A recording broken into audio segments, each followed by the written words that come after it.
Todo comenzó con un silencio profundo y total. No era la quietud de una noche tranquila, o la calma antes de una tormenta. Este era un vacío ensordecedor donde siempre había habido una voz. Dios se había ido. Nadie sabía cómo. Nadie sabía por qué. Simplemente se había desvanecido del tapiz cósmico, dejando atrás un universo súbitamente sin rumbo y a la deriva. En el cielo, los coros de ángeles callaron, sus himnos eternos atrapados en sus gargantas. La luz dorada de la ciudad celestial pareció atenuarse, como si llorara la ausencia de su creador.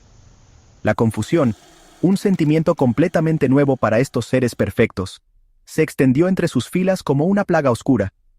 Solo habían existido para servir, para seguir, para deleitarse en la presencia divina.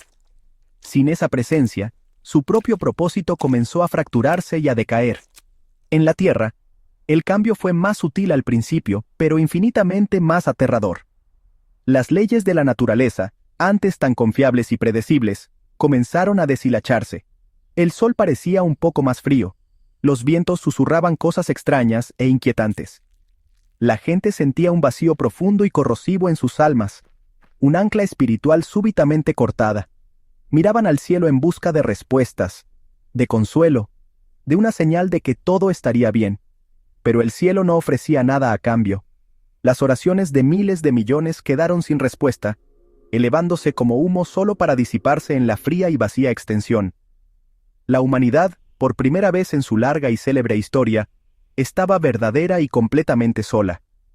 El consuelo de la fe fue reemplazado por el frío temor al abandono. Los ángeles, perdidos en su dolor y confusión, miraron hacia el mundo de los mortales. Sin la voz moderadora de su padre, su perfección se agrió y se convirtió en otra cosa. Su devoción inquebrantable se volvió un juicio rígido. Vieron los defectos de la humanidad no con compasión divina, sino con la fría e implacable claridad de un espejo impecable. Vieron pecado, caos e imperfección. Y en su estado roto, decidieron que esta creación defectuosa era la causa de su dolor, una mancha en la memoria de su Dios perdido.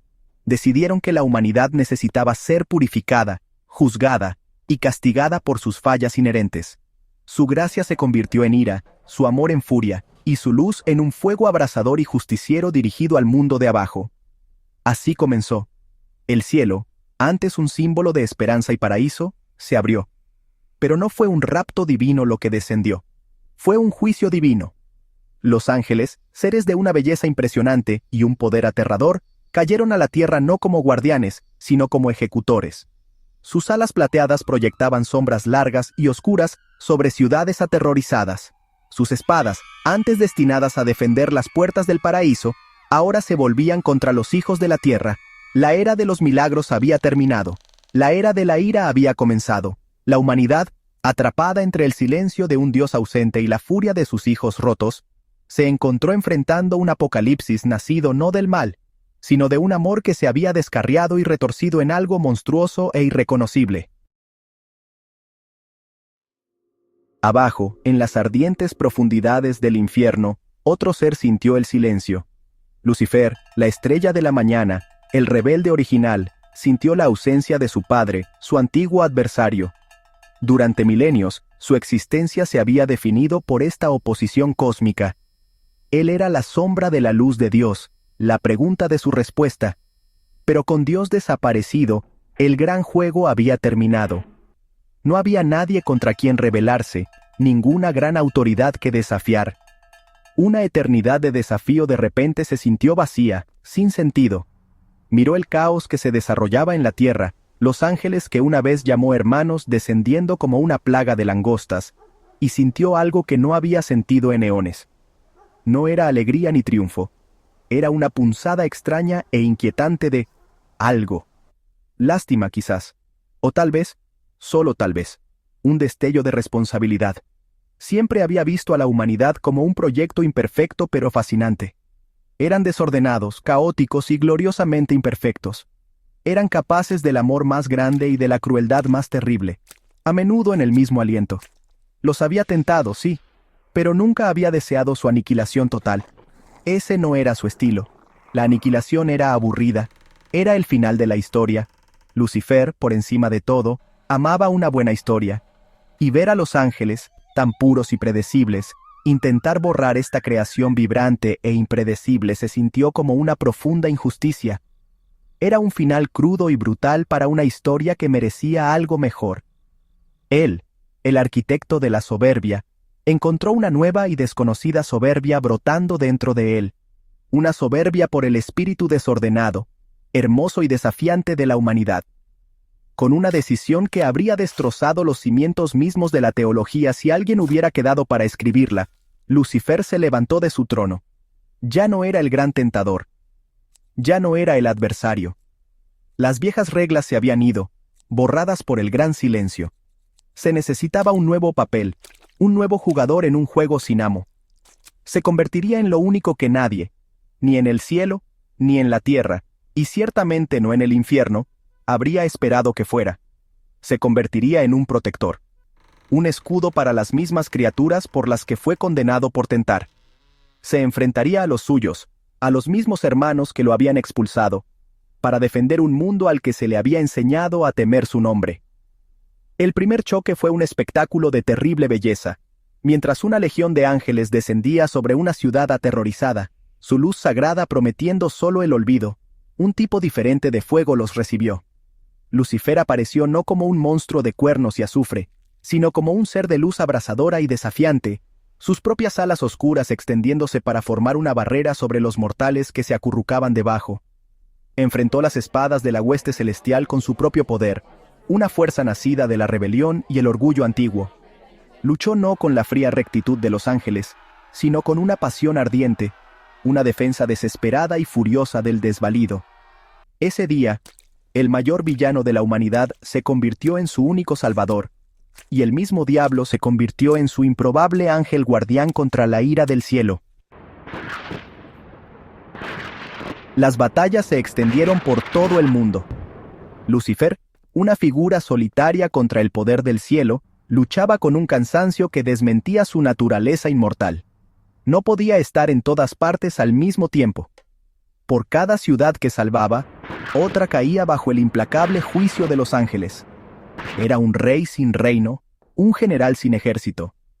Mientras estaba en medio de las ruinas de lo que una vez fue Varsovia, el humo acre del fuego sagrado irritando sus sentidos, supo que estaba perdiendo. Fue entonces cuando una nueva presencia llegó al campo de batalla. Esta no era la luz fría de los ángeles, ni el fuego desafiante de Lucifer. Esta era una presencia de finalidad, de finales absolutos. Abadón, el destructor, ángel del abismo, había llegado a la tierra. Lucifer se preparó para otra pelea. Abadón no era como los otros ángeles, era un poder antiguo, una fuerza fundamental del universo. Su propósito no era el juicio, sino el olvido. Él era el capítulo final, el cierre del libro. Los ángeles traían fuego y espadas. Abadón traía la inquietante quietud del vacío. Él observó la destrucción, su mirada pasando por los escombros, los sobrevivientes que lloraban y la desafiante estrella de la mañana. Los otros ángeles veían pecado e imperfección. Abadón, por primera vez, vio algo más. Vio sufrimiento. Vio un rebaño sin pastor siendo masacrado por sus propios guardianes. Vio un diseño grandioso y hermoso cayendo en un caos sin sentido y brutal. Frente a este sufrimiento profundo e inútil, el destructor sintió una emoción que era completamente ajena a su naturaleza, la compasión. Su propio ser estaba codificado para deshacer, para llevar las cosas a su conclusión. Pero esto no era una conclusión. Esto era una masacre. Miró a Lucifer, el gran rebelde, ahora de pie como un escudo solitario para los débiles. Vio a los humanos aterrorizados, aferrándose a la vida con una tenacidad que era a la vez tonta y magnífica. Y en ese momento, el ángel del abismo tomó una decisión. Decidió no cumplir su función. Decidió no traer el fin. En cambio, decidió retrasarlo. Decidió ayudar al único ser que debería haber considerado su enemigo. Abadón desvió su mirada de los humanos y miró hacia el escuadrón angélico que se acercaba. No sacó una espada ni desató una ola de poder. Simplemente se quedó de pie, una figura de inmensa y terrible quietud, y los ángeles que avanzaban se detuvieron. Sintieron su poder, el peso puro de su propósito, y dudaron. Este no es el camino. La voz de Abadón resonó, no en sonido, sino en las mentes de todos los presentes. No hay gloria en esto, solo tristeza. Con esa simple declaración, el destructor se puso del lado del caído. Escogió la misericordia sobre el deber, la compasión sobre la destrucción. El campo de batalla quedó en silencio, mientras los dos seres más temidos de toda la creación se paraban juntos, no como enemigos, sino como aliados en la defensa de un mundo roto. La alianza era tan extraña como necesaria. Lucifer, la encarnación de la rebelión, y Abadón, la personificación de la finalidad, ahora luchaban codo a codo. Su poder combinado era suficiente para contener la marea de la hueste celestial, creando pequeños focos de seguridad en un mundo consumido por la guerra. Sin embargo, era un punto muerto, no una victoria. Estaban tratando los síntomas de un mundo enfermo de dolor, pero no podían curar la enfermedad. La tristeza de los ángeles era demasiado profunda, su sentido de traición demasiado profundo. No se detendrían hasta que la humanidad desapareciera, o, ya sabes, una nueva voz del cielo se lo ordenara. La esperanza, al parecer, seguía siendo una moneda muy escasa. Fue en una de estas breves pausas, en un santuario improvisado en las catacumbas bajo Roma, donde lo encontraron. Era solo un niño llamado Aidan, no mayor de 10 años, con ojos que parecían contener la sabiduría de las edades. Había sido encontrado por sobrevivientes, un huérfano tranquilo y modesto que parecía extrañamente sereno en medio del caos. No lloraba ni gritaba, simplemente observaba el mundo con una serenidad profunda e inquietante. Cuando Lucifer y Abadón entraron al santuario, el niño no se inmutó ante su imponente y aterradora presencia.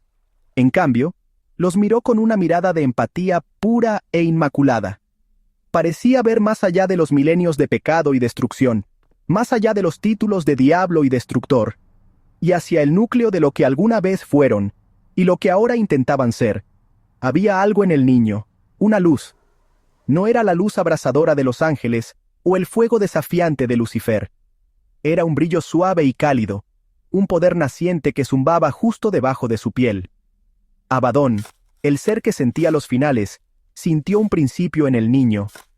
Lucifer, el ser que prosperaba con el potencial, vio en Aidan el potencial para una nueva historia, un final diferente al que se dirigían. El niño no era Dios, no era un ángel, era algo nuevo, algo nacido de la desesperación de la humanidad y del súbito vacío de poder del universo. Era una semilla de esperanza plantada en las cenizas del viejo mundo. Lucifer se acercó al niño, el grande y terrible estrella de la mañana arrodillándose ante un niño pequeño y silencioso. ¿Quién eres?, preguntó, su voz más suave de lo que había sido en milenios. Aidan simplemente extendió una pequeña mano y la colocó en el brazo del diablo. No había miedo, solo una conexión profunda y simple. En ese toque Lucifer no sintió juicio ni condena, sino un eco de la gracia que había perdido hacía mucho tiempo. Abadón se quedó atrás, observando, y comprendió. Este niño era la clave. No era un arma para ser empuñada contra los ángeles. Era un mensaje. Era la encarnación viva de la compasión que todos habían olvidado. La alianza había encontrado a su tercer y más importante miembro. La guerra estaba lejos de terminar. Los cielos aún estaban marcados por el paso de ángeles vengativos, y la tierra aún temblaba con los ecos de la batalla celestial. Sin embargo, algo fundamental había cambiado. La defensa desesperada liderada por Lucifer y Abadón se había transformado en una misión de esperanza, centrada en proteger al niño, Aidan. Él era el corazón de su nueva alianza, una frágil llama de vela que tenían que proteger de la furiosa tormenta. Su presencia no trajo paz inmediata, pero trajo algo más poderoso, propósito. Ya no era solo una lucha contra el cielo, era una lucha por la tierra y por el futuro que este niño representaba. Su fuerza silenciosa les recordaba por qué luchaban, no solo por la supervivencia, sino por el alma misma de la creación. La compasión que había conmovido a Abadón y la extraña y protectora lástima que había agitado a Lucifer comenzaron a extenderse. Historias del diablo que defendía ciudades y del destructor que ofrecía misericordia se difundieron entre los sobrevivientes humanos. Al principio eran susurros, cuentos contados en voz baja en las ruinas y refugios. Estas historias sembraron un nuevo tipo de semilla en los corazones de la humanidad. El miedo a lo sobrenatural fue reemplazado por una confianza frágil y tentativa en los salvadores más improbables. La gente comenzó a ver que el bien y el mal no eran tan simples como se les había enseñado. Aprendieron que incluso en los seres más oscuros se podía encontrar una chispa de luz, y que incluso los seres más perfectos podían perder el rumbo. La influencia de Aidan creció no a través de discursos o milagros, sino a través de su empatía simple e inquebrantable. Su presencia calmaba a los temerosos y apaciguaba a los vengativos. Era un recordatorio viviente de que la ausencia de Dios no tenía por qué significar la ausencia de divinidad. La compasión, la bondad, el perdón, no eran dones divinos entregados desde lo alto. Eran elecciones. Eran músculos que podían fortalecerse incluso frente a una pérdida y un terror inimaginables. Él era la prueba de que la humanidad, e incluso los caídos, podían crear su propia luz en la oscuridad. Una luz nacida no de la perfección celestial, sino del sufrimiento compartido y de una obstinada negativa a renunciar el uno al otro. Y así, en un mundo abandonado por su creador y asaltado por sus guardianes, una nueva verdad comenzó a amanecer. La esperanza no es algo que se da, es algo que se construye. Se forja en los fuegos de la adversidad, mantenida unida por las manos más inesperadas. La alianza de un rebelde, un destructor y un niño era un testimonio de esto. Era un susurro en el silencio rugiente de que incluso después del día en que Dios murió, la vida podía continuar. Mostró que la compasión podía encontrarse en el abismo, que la protección podía provenir de las llamas del infierno, y que la mayor esperanza para el futuro podía encontrarse en el corazón de un pequeño niño humano. El viejo mundo había desaparecido, pero quizás, solo quizás, podrían construir uno mejor a partir de sus cenizas.